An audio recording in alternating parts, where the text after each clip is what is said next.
अस्सलाम वालेकुम। आज हम बात करेंगे कि फेसबुक की वीडियो कैसे डाउनलोड करें। फेसबुक की वीडियो डाउनलोड करने का तरीका। तो नीचे पे जाना है, ये थ्री डॉट पर क्लिक करना है, कॉपी लिंक, बैक आ जाना है, गूगल क्रोम को ओपन करना है, फिर लिखना है फेसबुक वीडियो डाउनलोडर।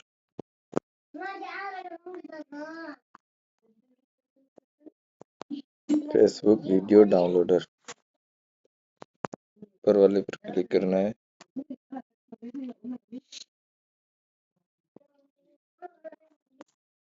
जो लिंक कॉपी किया था वो इधर पेस्ट कर,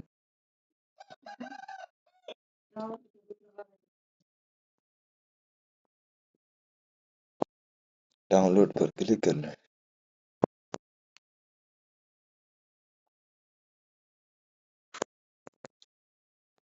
जो है download video in normal quality,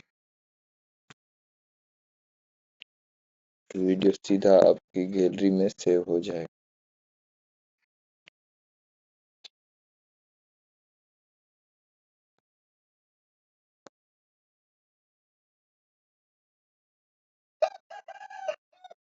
download file हो गया है डाउनलोड, इधर ओपन पर क्लिक करना है।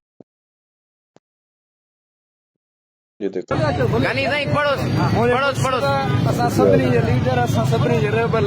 ओके।